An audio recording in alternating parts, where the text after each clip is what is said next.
Hello friends, मैं रोशन कुमार सिंह एक बार फिर से आप सभी का आपके अपने यूट्यूब चैनल आरजीआर क्लासेस में स्वागत करता हूं। वीडियो अगर अच्छा लगे तो वीडियो को लाइक शेयर और सब्सक्राइब जरूर करें। कैलेंडर की सीरीज के साथ आगे बढ़ रहे हैं। पीछे पार्ट में बहुत कुछ बता चुके हैं, सेकंड पार्ट ये है, ठीक है। थोड़ा ध्यान से समझिए। क्वेश्चन ऐसा भी आता है कि डायरेक्ट एक कंफर्म दे देगा, उसमें आपको जो है कि मतलब कि एक डेट दे देगा, उसमें आपको दिन बताना होगा, यानी Monday Tuesday Wednesday Friday Saturday जितना भी दिन जो भी होता है वो आपको बताना पड़ेगा, ठीक है। जैसे कि यहाँ पर पूछ रहा 15 अगस्त 1947 को कौन सा दिन था, ठीक है। आप सबसे पहले स्टेप बाय स्टेप सारा बात को सीखिएगा, और जो भी बात हम बता रहे हैं उसमें सारा बात पहले भी बता चुके हैं, उसका यूज करेंगे, ठीक है। तो बकाना नहीं है, पीछे जाकर वीडियो जरूर देखना है, ठीक है। अब देखिएगा थोड़ा ध्यान से। पहला स्टेप 1947 में यह डेटा फंसा हुआ कहने का अर्थ क्या है कि कंप्लीट ईयर तभी करता है जब तक वो 31 दिसंबर कंप्लीट नहीं करेगा, तब तक वो कंप्लीट नहीं करेगा। और जो साल 31 दिसंबर कंप्लीट किया वो ईयर फुल्ली कंप्लीट, ठीक है। तो हमको यहाँ करना क्या है कि कंप्लीट ईयर का एक्स्ट्रा डेज निकालना है, कंप्लीट ईयर का एक्स्ट्रा डेज निकालना है, का एक्स्ट्रा डेज निकालें। सबसे पहला काम है कंप्लीट ईयर का एक्स्ट्रा डेज निकालें। तो 1947 अगस्त में 15 तारीख को ये आंकड़ा फंसा हुआ है, कंप्लीट क्या हुआ होगा? तो जस्ट इससे पीछे वाला साल 1946 कंप्लीट हुआ होगा, 1946 कंप्लीट हुआ होगा। अब ये 1946 को डायरेक्ट एक्स्ट्रा डेज को हम निकाल नहीं सकते, इसको दो भाग में बंटवारा करेंगे। और इसके लिए आपको टेक्निक बताया है, इसको बंटवारा कैसे करेंगे। सेंचुरी अलग और बाकी का 46 साल अलग। सेंचुरी के लिए आपको अलग से सारा आंकड़ा बताए थे, 100, 200, 300, 400, 500, 600, 700, 2000 तक सबका एक्स्ट्रा डेज, ठीक है। और ईयर के लिए अलग से कॉन्सेप्ट बताए थे कि लीप ईयर अलग करके ऑर्डिनरी ईयर अलग करके उसका एक्स्ट्रा डेज निकालिए। तो दोनों काम यहाँ पर है, किया जाए। 1900 का एक्स्ट्रा डेज हुआ, 46 का निकालना है। तो आप यहाँ पर काउंट करके नहीं निकाल सकते, वहां पे क्वेश्चन बना रहे थे हम लोग काउंट करके निकाल रहे थे, क्योंकि 7 साल 8 साल 10 साल 11 साल 12 साल का अलग फर्क था, या तो 46 साल है। लेकिन आसानी ये है कि इस 46 साल में बीच में यहाँ सेंचुरी ईयर नहीं फंसेगा, मेरे लिए आसानी है। तो हम डायरेक्टली क्या करेंगे कि जब भी साल आएगा उसको हम 4 से भागा देंगे, 4 से भागा देंगे, 11 12 में 44 बचेगा कितना। कहने का मतलब है 4 से इसलिए भागा दे रहे हैं क्योंकि हर एक 4 साल में लीप ईयर, तो 4 से भागा देंगे, यानी 11 ठो क्या आया होगा, लीप ईयर। 11 ठो क्या आया होगा, लीप ईयर। हम बोल सकते 46 साल में 11 ठो लीप ईयर, और बाकी का जो 35 साल बचा वो क्या हो गया, ऑर्डिनरी ईयर, ठीक है। इस बात को समझ में आया होगा, ठीक है। अब देखिएगा थोड़ा आगे, लीप ईयर में एक्स्ट्रा डेज कितना, 2, ऑर्डिनरी ईयर में एक्स्ट्रा डेज कितना, 1 बताए हुए हैं। तो 11 को 2 से गुना, 35 को 1 से गुना, ठीक है। 7 से के लिए कंडीशन आपको पता है कि 7 से जो डिविजिबल होगा उसको वहीं उड़ा देंगे, 35 को उड़ाइए दिए, 7 5 35 है ही। यहाँ पे 22 आने वाला है, तो 7 या 21 खत्म, 1 बचेगा, केवल 1 लिख दीजिए। देखिए कितना आसान है, 11 दूनी 22 आएगा ना, तो 7 या 21 बचा कितना, 1, तो केवल 1। 7 5 35 यहीं खत्म हो जाएगा, तो खत्म। 7 से भागा जोड़ करके भी दे सकते हैं, या डायरेक्टली यहीं से उड़ा दे, बात क्या है, सेम है। तो एक्स्ट्रा डेज टोटल कितना, 1 और 1 कितना, 2 हो गया यहाँ पर, पहला स्टेप का बात, ठीक है। यानी 1946 कंप्लीट कर गए दिसंबर तक। अब 47 घुसते हैं जनवरी से, तो मंथ का एक्स्ट्रा डेज निकालने आपको सब कुछ बताया है, ठीक है, कुछ नया नहीं है। तो आइए जनवरी से स्टार्ट किया जाए, 47 का अगस्त तक घुसेंगे जनवरी से। तो जनवरी कंप्लीट हुआ होगा तो 3, फरवरी यहाँ पे 0 आएगा क्योंकि 1947 क्या है, ऑर्डिनरी ईयर है।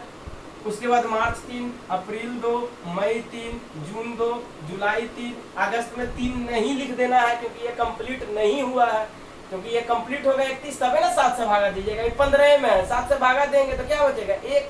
चाहे तो 1 लिखिए चाहे 15 लिखिए, ठीक है। यहाँ तक कोई दिक्कत की बात नहीं। सबको जोड़ के 7 से भागा दे, यही उड़ा दे 7 से, आइए उड़ा दिया जाए।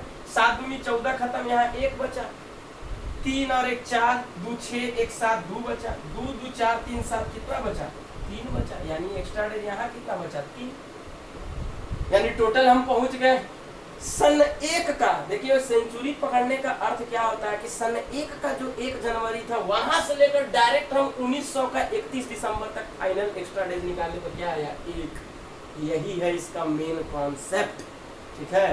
तो देखिए जितना भी बात पढ़िए उसको एकदम पूरा डीपली पढ़ें, कभी नहीं फंसिएगा, ठीक है। इस बात का गारंटी है, इसीलिए आपको एक एक बात हम बता दे रहे हैं, ठीक है। अब आगे बढ़ा जाए।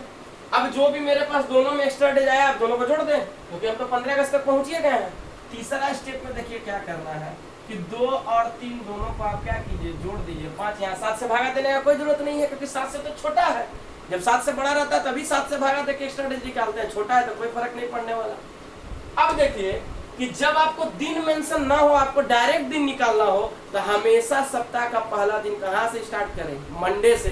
ठाकुर प्रसाद का पंचांग को न देखें, ठीक है। आप स्टार्ट कहाँ से करेंगे, किसी भी हफ्ता का या सप्ताह का पहला दिन, किसी भी वीक का पहला दिन क्या होगा, सोमवार, यानी क्या, मंडे। तो 5 काउंट करना मतलब स्टार्ट कीजिए मंडे से।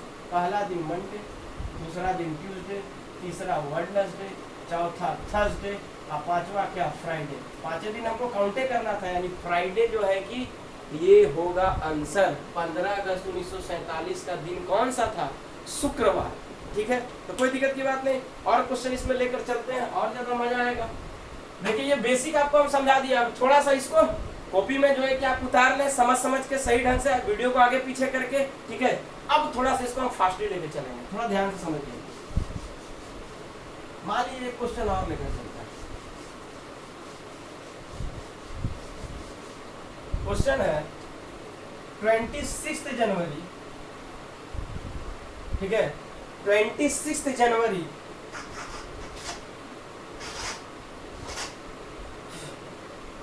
जनवरी 1950 को कौन सा दिन, ये भी क्वेश्चन पूछ सकता है, ठीक है।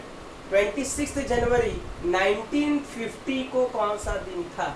अब डायरेक्टली हम इसको स्टार्ट करते हैं बनाना। हम कहे पहले क्या करेंगे, कंप्लीट ईयर 1949 लिख लिए, इसको 2 पार्ट्स में डिवाइड कर देंगे, एक 1900, दूसरा 49। इसका तो पता है 1 आएगा, 49 का निकालना है तो 49 को 4 से डिवाइड दे देंगे, 12 बार में आ जाएगा, 48 बचेगा 1, यानी 12 ठो क्या, लीप ईयर। देखिए कितना आसानी से बनाएंगे। तो 12 ठो लीप ईयर यानी 12 गुना 2, और बाकी जो बचा कितना बचा, 37 इंटू 2। अरे यहीं पे उड़ा दिए, 7 × 5 = 35, यहाँ 2 बचा, अब 12 दूनी 24, 7 × 3 = 21, यहाँ बचा 3। इन दोनों को जोड़ दीजिए और साथ में इसको भी जोड़ दीजिए, सब जोड़ दिए, 3 × 2 = 5 और 1 6। यहीं पे सब क्लियर कर लेना, ठीक है। देखिए कितना टाइम लगेगा, एकदम टाइम नहीं लगाना है आपको, इसी तरह बनाना है। अब जाना है आपको जनवरी से, कहाँ पर, 1950 में। तो जनवरी का तो 26 दिया हुआ है, यानी दूसरा स्टेप मेरा खाली 26 है, क्योंकि जनवरी कंप्लीट ही नहीं किया, यहीं पे 26 से खाली लिख देना है। इसको भी 7 से हटा दीजिए, 7 × 3 = 21, बचा कितना, 5। अब दोनों को जो है कि लास्ट में हम क्या कर देंगे, ऐड कर देंगे। तो 6 + 5 यानी 11, और 7 से इसको भागा देंगे तो यहाँ कितना बचेगा, 4। और 4 कहने का मतलब मंडे से स्टार्ट कीजिए, मंडे, ट्यूसडे, वेडनेसडे, थर्सडे, यानी आंसर क्या होगी, थर्सडे, ठीक है। तो बहुत ही आसान कॉन्सेप्ट है, केवल जो है कि आपको सही ढंग से बनाने आना चाहिए, ठीक है। तो ये बात क्या हो जाएगा, आपको क्लियर हो जाएगा। तो ये था हमारा एक टाइप का क्वेश्चन, ठीक है। चलिएगा नेक्स्ट टाइप की तरफ बढ़ते हैं। देखिएगा लैंग्वेज बेस्ड क्वेश्चन, इस तरह का क्वेश्चन एग्जाम में बहुत बार पूछा जाता है, थोड़ा ध्यान से समझिए। बोला Ram is older than Ramesh by 178 days. बोल रहा है क्या कि राम जो है वो बड़ा है किससे, रमेश। राम बड़ा है रमेश, ठीक। कितना दिन बड़ा है, तो 178 डेज बड़ा है, ठीक है। यहाँ तो मुझे कोई दिक्कत की बात है। अब बोल रहा है क्या, if Ramesh was born on Tuesday. बोल रहा है रमेश का जन्म हुआ है ट्यूसडे के दिन, ठीक है। तो वो आपसे बोल रहा है then find out the birthday of Ram. तो आपको बोल रहा है बताइए राम का जन्म किस दिन हुआ। एकदम बेसिक सा क्वेश्चन, ठीक है, थोड़ा ध्यान से समझिएगा। राम बड़ा है रमेश से 178 को, ठीक है। तो हम क्यों ना 178 का एक्स्ट्रा डेज निकालें। देखिए कितना आसानी होगा, 178 का एक्स्ट्रा डेज अगर हम निकालें 7 से भागा देकर, क्योंकि दिन तो बड़ा हो गया 7 से, एक्स्ट्रा डेज निकालने के लिए 7 से भागा, तो रिमाइंडर कितना बचेगा, वही मेरा एक्स्ट्रा डेज होता है। 7 से भागा दिए, 7 दूनी 14, बचा 3, 7 × 5 = 35, बचा कितना, 3, यानी एक्स्ट्रा डेज कितना हो गया, 3। अब थोड़ा सा दिमाग लगाइए, 3 यहाँ से हम जोड़े या घटाएं, सबसे मेन लड़का यहीं पे फंसता है, ठीक है। अब देखिए जो बड़ा है उसका जन्म पहले हुआ होगा, और जो छोटा है उसका जन्म बाद में हुआ होगा। ऐसे भी आपको हम बताए हैं पहले जो भी पार्ट 1 में हम लोग क्वेश्चन बनाए हैं उसमें आपको हम बताए थे कि बाद जाना प्लस करना, पहले जाना माइनस करना। ये बात बताए हुए हैं, वही बात को फिर से देखिए यहाँ पर बता रहा है। तो आपको क्या जाना पहले, क्योंकि राम तो बड़ा है रमेश से, तो पहले जाना है। तो पहले जाना मतलब इस 3 को क्या करना होगा, ट्यूसडे में माइनस करना होगा। एक बात और बताए हैं कि 3 माइनस कीजिए या 4 जोड़िए, बात क्या है, सेम। देख लीजिए सब पुराना बात उठ के आएगा और कुछ नहीं, लेकिन यही है कि आपको पहला वीडियो देखना पड़ेगा, ठीक है। तो अब ट्यूसडे में हम 4 दिन जोड़ दे, वेडनेसडे, थर्सडे, फ्राइडे, सैटरडे, यानी आंसर क्या होगी, सैटरडे यानी शनिवार। देखिए कितना आसान है सब क्वेश्चन को बनाना, ठीक है। नेक्स्ट क्वेश्चन देखिएगा, थोड़ा ध्यान से बताते हैं। देखिएगा नेक्स्ट क्वेश्चन है, बहुत ही बढ़िया क्वेश्चन है, थोड़ा ध्यान से समझिएगा। बोल रहा Arun is older than Ravi by 157 days. सबसे पहला बात क्या बोल रहा है कि अरुण बड़ा है रवि से। कितना दिन का बड़ा है भाई, तो 157 डेज का बड़ा, डेज डीएस, ठीक है। फिर आगे बोल रहा है Ravi is older than Avinash by 165 days. बोल रहा रवि जो है वो अविनाश से बड़ा है, अविनाश से बड़ा है रवि, अविनाश से बड़ा है रवि। कितना बड़ा है, तो 165 डेज, ठीक है। यहाँ तक में कोई दिक्कत की बात नहीं है। अब बोल रहा है क्या, if Ravi was born on Saturday, बोल रहा है कि रवि का जन्म किस दिन हुआ, सैटरडे को, तो then find out the birthday of Arun and Avinash. तो हमको फाइंड करना अरुण का भी बर्थडे और फिर अविनाश का भी बर्थडे, यानी इन दोनों का बर्थडे हमको फाइंड आउट करना है। तो सैटरडे के मुताबिक हमको जाना होगा आगे या पीछे, जिधर जाना हो। तो सबसे पहले 157 दिया है, ठीक है, एक्स्ट्रा डेज निकालेंगे, अभी तुरंत सीखे हैं, ठीक है। वही बात को केवल फॉलो करना है। 157 दिया है, तो 157 को अगर हम 7 से डिवाइड दे दें तो हमको एक्स्ट्रा डेज कितना बचेगा। सीरियसली बात है, 7 2 जा 14, 1 बचा, फिर 7 2 जा 14, यहाँ कितना बचेगा भाई, रिमाइंडर 3, तो 3 बचेगा। ये पहले जन्म लिया है तो यहाँ माइनस, ठीक है, या फिर +4 बोलिए, एक ही बात। इधर अगर हम आएंगे, इधर 165 को अगर हम 4 से अगर हम डिवाइड देंगे, 4 से बोल रहे हैं 7 से एक्स्ट्रा डेज निकालने के लिए, तो कितना मेरे पास रिमाइंडर बचेगा, तो 7 2 जा 14, 2 बचा, 7 3 या 21, फिर क्या बचा यहाँ पर 4 बचा, यानी कि 4 जोड़े या फिर 3 कम करें। अच्छा यहाँ पे जोड़े क्यों बोल दे रहे हैं, क्योंकि देखिए पहले वाला दिया, बाद वाला निकालना, बाद मतलब क्या, प्लस, यहाँ बाद वाला दिया था, पहले वाला निकालना था, इसीलिए हम माइनस कर रहे थे, -3 आया था, 3 माइनस 4 आया, 4 प्लस। अब बात उठता है कि दोनों तरफ तो सेम ही बात है, -3 + 4 एक ही बात है, +4 -3 एक ही बात है, दोनों का जन्म क्या हुआ होगा, सेम डे, ठीक है। तो 4 जोड़िए दीजिए, देख लीजिए संडे में 4 दिन, सैटरडे में 4 दिन जोड़कर, संडे, मंडे, ट्यूसडे, वेडनेसडे, यानी ये भी वेडनेसडे के दिन जन्म लिया है और ये भी वेडनेसडे के दिन जन्म लिया है। तो फाइनल आंसर हो गया, कोई दिक्कत की बात नहीं, ठीक है। नेक्स्ट क्वेश्चन देखिएगा नेक्स्ट क्वेश्चन क्या बोल रहा है, Manish started a journey on a day and return back after 145 days on Tuesday. ये क्या बोल रहा है कि मनीष जो है अपना यात्रा का प्रारंभ, यानी यात्रा यानी कहीं जाने के लिए स्टार्ट करता है कब, तो किसी एक दिन स्टार्ट करता है on a day, and return back यानी कि फिर दोबारा वापस कब आता है, तो 145 दिन के बाद, और जिस दिन भी ये वापस आता है वो दिन कौन सा है, ट्यूसडे है। तो आपसे पूछ रहा है कि बताइए स्टार्टिंग उसका जर्नी किस दिन किया है, ठीक है। अब सोचने वाली बात है कि स्टार्ट किया होगा और फिर कम आया, मतलब आया है, कम बैक आया है, वापस आया है। अच्छा वापस आया है किस दिन, आया है ट्यूसडे को, हमको निकालना है ये, एकदम सिंपल सा। अच्छा बोल रहा है कि गया था उसके बाद 145 दिन बाद, यानी बाद वाला बात दिया हुआ, देख लीजिए 145 बाद वाला कंडीशन दिया हुआ, हमको पहले वाला निकालना, तो माइनस तो करेंगे, ये बात तो पता चलेगा कि जो भी स्टार्ट हो जाएगा वो माइनस करेंगे, ठीक है। यहाँ तक में तो कोई दिक्कत की बात है नहीं। अब बचता 145 डेज, तो 145 को आप 7 से डिवाइड करके एक्स्ट्रा डेज निकाल लीजिए, तो 7 2 या 14, फिर 0 से भागा लगाएंगे, यानी फाइनल लास्ट में क्या बचेगा, 5 बचेगा, रिमाइंडर तो आपको 5 ही बचेगा। अभी नहीं सोचेगा सर भागा करके नहीं दिखा रहे हैं, अरे भागा नहीं सिखा रहे हैं, भागा तो पढ़ा ही चुके हैं, वो सब तो सब चीज आपको मैथमेटिक्स में चल ही रहा, सिंप्लीफिकेशन पार्ट में, ठीक है। इतना आपको नहीं आएगा तो फिर कंपटीशन कैसे पास कीजिएगा, ठीक है। ये बात आपको पता होना चाहिए, डिवाइड दे रहे तो आना चाहिए। 5 बचा, ठीक है, 5 बचा तो 5 मतलब क्या हो गया कि माइनस करना हो, क्योंकि ये पहले निकालना है, तो यानी कि 5 कम करना हो। 5 कम करें या फिर 2 जोड़े, बात क्या है, सेम है। ये बात तो सिखाए हुए हैं, ठीक है। ये कंडीशन आपको बताया था ना जी, -3 या +4, -2 या +6, -1 या प्लस ये 5 होगा या 6। ये ऐसे पलट भी सकता है, -4 + 3 -5 + 2 -6 + 1, सब बात क्या है, सेम है, एक ही बात कहता है। तो ये बात सारा कुछ आपको बताए हुए हैं, इस सब चीज को भुलाना नहीं, सबको माइंड में रखिएगा, ठीक है। तो ट्यूसडे में 2 जोड़ना मेरे लिए आसान है, ठीक है, 5 घटाने की अपेक्षा, तो 2 जोड़ दीजिए। वेडनेसडे, थर्सडे, आंसर क्या होगा, थर्सडे। कोई दिक्कत की बात, बहुत ही आसान, देख रहे हैं कि एकदम सिंपल सा लॉजिक है, तुरंत बना देंगे। आपको समझाने के लिए हम इतना कुछ समझा रहे हैं, ठीक है। आगे बढ़ते हैं। देखिए आज का क्वेश्चन है, ये थोड़ा सा बहुत ही जबरदस्त, जो कि एग्जाम में बहुत बार पूछा जा रहा है, ठीक है। पीछे जो ग्रुप डी का एग्जाम हुआ उसमें तो हम रगड़ के हर एक सेट में पूछा लग रहा, ठीक है। एसएससी में तो पूछता ही है, इसलिए इस कॉन्सेप्ट को आप दिमाग में एकदम डाल लें, ठीक है।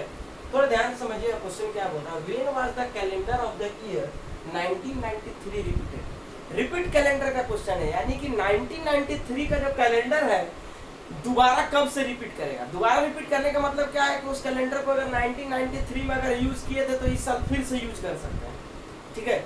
लेकिन यूज करने का मतलब ये नहीं है कि आपको जो है कि दुर्गा पूजा मिल जाएगा, दिवाली मिल जाएगा, वो सब नहीं मिलने वाला। 2 अक्टूबर मिलेगा, और जिस दिन में था 1993 को वही इस बार भी मिलना चाहिए, जिस साल रिपीट हुआ है। तो ये कहने का कॉन्सेप्ट है। 15 अगस्त को अगर मान लीजिए कि 1993 में मान लीजिए अगर ट्यूसडे था, तो इस बार भी ट्यूसडे हो जाएगा 15 अगस्त को। यही इसका अर्थ होता है, ठीक है। तो अर्थ आपको समझ में आ गया। अब इसको कैसे फाइंड आउट किया जाता है, देखिए इसका ट्रिक तो हम आपको बताएंगे ही, लेकिन सबसे पहले इसका बेसिक को पहले समझ लीजिए क्या कहना चाहता है, ठीक है। देखिए किसी भी साल का अगर हम बात करें, हम 3 देखिए कॉलम बनाते हैं, ईयर एक बनाते हैं फर्स्ट डे और एक बनाते हैं लास्ट डे। तो किसी भी साल का फर्स्ट डे जो होता है ना, वो होता है 1 जनवरी, और किसी भी साल का लास्ट डे होता है वो होता है 31 दिसंबर। इस बात को तो दिमाग में बैठा ले, कभी कभी क्वेश्चन में डायरेक्ट लिख देगा first day of a year, last day of a year, तो ये बात आपको पता होना चाहिए, ठीक है। ये बात क्लियर हो गया। अब देखिएगा थोड़ा ध्यान से, हम रिपीट कैलेंडर सीख रहे हैं। रिपीट कब करेगा, 1993 दिया, हम मान लेते हैं कि फर्स्ट डे, मान लेते हैं, ठीक है। मान क्या लेते हैं कि फर्स्ट डे क्या है, यहाँ मंडे मान लिए, ठीक है। तो अगर ये माने हैं तो एक मुद्दा आपको सीखना पड़ेगा, देखिएगा क्या, कोई भी अगर जनरल ईयर है, जनरल मतलब ऑर्डिनरी ईयर, साधारण वर्ष, ठीक है, उसका यदि 1 जनवरी मान लीजिए, कुछ भी दिन है, जैसे कुछ भी मान लीजिए मंडे है 1 जनवरी, फ्राइडे भी मान सकते हैं, जो भी मानना है वही मानिए, मेन हमको कॉन्सेप्ट सीखना है।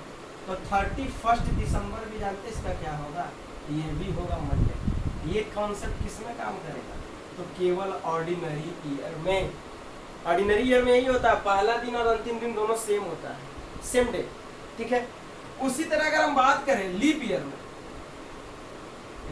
अगर हम बात करें तो यदि लीप ईयर में 1 जनवरी अगर मंडे है, ठीक है, तो इसका 31 दिसंबर जानते हैं क्या हो जाएगा, इसमें एक दिन बढ़ जाएगा, यानी क्या हो जाएगा, ट्यूसडे हो जाएगा।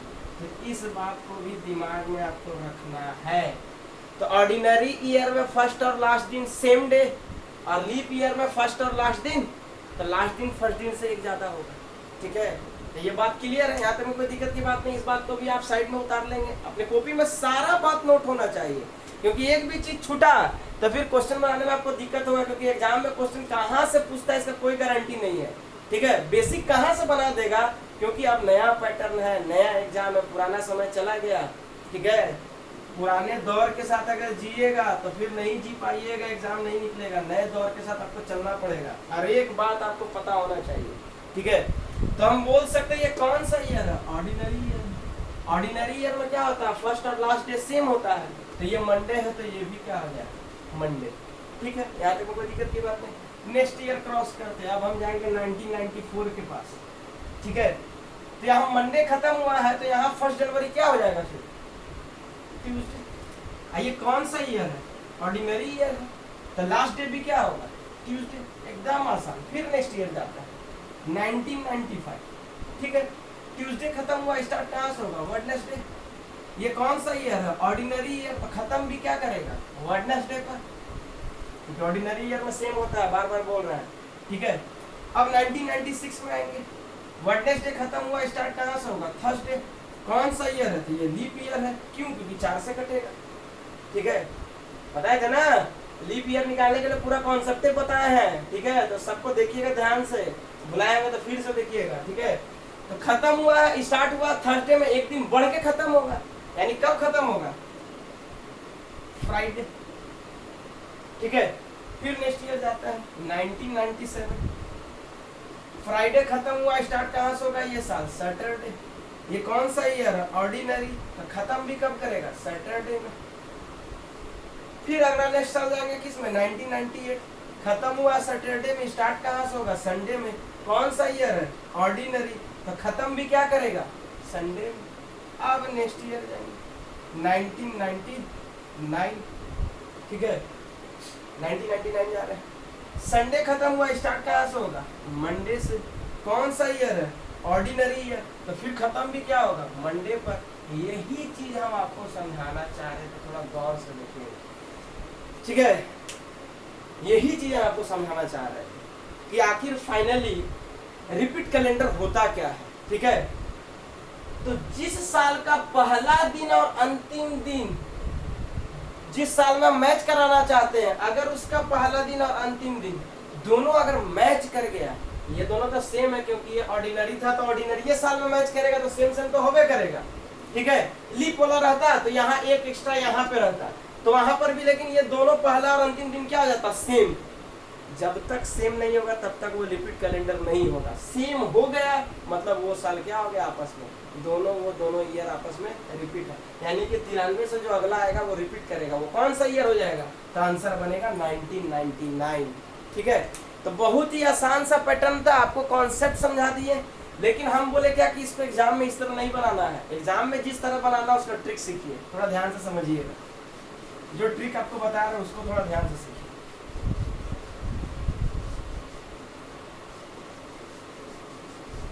देखिए, वीडियो अगर अच्छा लगे तो लाइक, शेयर और सब्सक्राइब जरूर करें, ठीक है। ज़्यादा से ज़्यादा लोगों तक इस वीडियो को शेयर करें, क्योंकि शेयर होता नहीं है मेरा वीडियो, हम देखते हैं मेरा वीडियो शेयर नहीं होता, ठीक है। जब तक शेयर नहीं होगा फिर हमको भी मज़ा नहीं आएगा, मोटिवेशन हमको भी नहीं मिलेगा तो फिर कितना दिन इस तरह पढ़ाया जाएगा, मोटिवेशन नहीं मिलेगा, लगेगा कोई बच्चा हमको देख ही नहीं रहा है, तो फिर हम क्या करेंगे? लास्ट में फिर बंद करेंगे, ठीक है। तो थोड़ा ध्यान से हमको भी सपोर्ट कीजिए आप लोग, ठीक है। सपोर्ट कीजिएगा तभी तो मेरा अंदर से मोटिवेशन आएगा, तभी हम इस काम को करेंगे आगे। देखिए, YouTube का बहुत सारा सिस्टम है, जब तक 1000 सब्सक्राइबर नहीं होगा, ठीक है, तब तक हम जो है कि लाइव क्लास भी नहीं ला सकते, ठीक है। लाइव क्लास भी अगर आपको चाहिए तो 1000 सब्सक्राइबर को मेरा कंप्लीट करवाइए जल्दी से जल्दी, ठीक है, और ज़्यादा मजा आएगा, ठीक है। अभी इस तरह का बोर्ड पे पढ़ा रहे हैं, हम भी चाह रहे हैं कि स्मार्ट बोर्ड पे पढ़ाएं, ठीक है। तो बात समझ रहे होंगे। चलिए आगे बढ़ाया जाए, इसका ट्रिक को थोड़ा देखा जाए, ट्रिक क्या है। देखिएगा, सबसे मेन मुद्दा क्या है कि जो भी आपको ईयर देगा उस ईयर को आप क्या कीजिए? 4 से डिवाइड कर दीजिए। डिवाइड करने के बाद आपको आएगा रिमाइंडर। 4 से डिवाइड करेंगे तो रिमाइंडर क्या क्या आ सकता है? या तो 0 आ जाएगा, यानी पूरा पूरी 4 से कट जाए, नहीं तो फिर 1 आएगा, नहीं तो 2 आएगा, नहीं तो 3 आएगा, फिर 4 कैसे आएगा? 4 आएगा तो 4 से वो कट ही जाएगा, फिर 0 हो जाएगा, यानी यही 4 चीज आ सकती, ठीक है। अब देखिएगा, सबसे मेन बात क्या है कि यदि रिमाइंडर 1 आया तो जो भी साल दिया है उसमें आप क्या कीजिए कि 6 ऐड कर दीजिए। मान लीजिए रिमाइंडर अगर आपका 1 आ रहा है तो उसमें आप +6 कर दीजिए, ठीक है। रिमाइंडर यदि 2 या 3 आएगा उसमें +11 कर दीजिए, ठीक है। और रिमाइंडर अगर 0 आएगा तो उसमें आप +28 कर दीजिए। बस इतना सा बात है, उसके बाद कैलेंडर रिपीटेशन आपका क्लियर, ठीक है। अब देखिएगा कैसे। 1993 था मेरे पास, हम इसको 4 से डिवाइड करते हैं। 4 4 जा 16, 3 बचा, 4 9 जा 36, 3 बचा, 4 8 जा 32, 1 बचा, यानी रिमाइंडर कितना बचा? 1 बचा। 1 बचेगा तो क्या करेंगे? तो जो भी साल दिया है 1993 उसमें हम 6 जोड़ देंगे, 6 जोड़ देंगे तो 1999, जो आया वो रिपीट कैलेंडर। देखिए कितना आसान है, ठीक है, एकदम आसान कॉन्सेप्ट, ठीक है। अब इससे आसान क्या होगा सोचिए, एकदम सिंपली सी आपको बात देखिए बता दिए, प्रूफ हो गया। अभी आपको हम ट्रिक भी बता रहे हैं, आपको इससे पहले इसका बेसिक भी बता दिए, क्योंकि आप देखते हैं हम हर एक चीज बेसिक भी बता रहे हैं, ट्रिक भी बता रहे हैं, तो दोनों बात सीखिएगा, ठीक है। यहाँ तक में कोई दिक्कत की बात नहीं। मान लीजिए क्वेश्चन हमको ऐसे दे देता, 1994 का रिपीट कब करेगा, ठीक है। तो 1993 में 4 से डिवाइड किया तो 1 रिमाइंडर आया था, 1994 में अगर हम 4 से डिवाइड करेंगे तो रिमाइंडर कितना आएगा, 2। अभी आपको हम क्या बताएं कि 2 या 3 आएगा, तो जो साल दिया है उसमें आप 11 जोड़ देंगे। तो 94 का जानते हैं क्या करना है, 1994 में आपको 11 जोड़ देना है। 11 अगर हम जोड़ देंगे तो क्या आएगा, 4 1 5 9 10 का 0 हाथ में बचा 10 का 0, यानी 2005 में ये क्या कर जाएगा, 94 का कैलेंडर रिपीट कर जाएगा। तो बहुत आसान है, ये बात आपको समझ में आ गया। एक एग्जांपल और, ठीक है, 2 और 3 एक भी हो गया, 0 वाला देख लीजिए, ठीक है। 2 या 3 कुछ भी है, मान लीजिए 95 रहता तो वो रिपीट करता 2006 में 11 साल जोड़ते तो, ठीक है। यहाँ तक में कोई दिक्कत की बात है नहीं। अब देखिएगा एक खाली देख लीजिए आप, 0 आ जाए। 0 कब आएगा, 0 कब आएगा, जब लीप ईयर होगा तभी तो 4 से कटेगा, ठीक है। जैसे मान लीजिए 96 ले लेते हैं, 1996, 4 से हम इसको काटेंगे तो रिमाइंडर क्या हो जाएगा, 0। तुमको पता है 4 से फुल्ली डिविजिबल हो जाएगा, 4 से कटने का लास्ट का 2 डिजिट कट जाना चाहिए, 4 दूनी 8 4 16 कट गया, मतलब पूरा ईयर कटेगा, यानी रिमाइंडर क्या दे देगा, 0 दे देगा। अब इस केस में हमको क्या करना है कि जो भी ईयर दिया है उसमें हम 28 ऐड कर देंगे, तो 28 ऐड कर दीजिए। 8 6 14 का 4 बचा 1, 9 2 11 और 1 12 का 2 बचा 1, 9 1 10 का 0 हाथ में बचा 1 1 और 2, यानी कि 2024 को 1996 का कैलेंडर रिपीट कर जाएगा। तो ये है मुद्दा रिपीट कैलेंडर का। ये सारा बात आपको क्लियर हो गया होगा, ठीक है। तो आज हम यहीं तक में इस वीडियो को समाप्त करते हैं। बहुत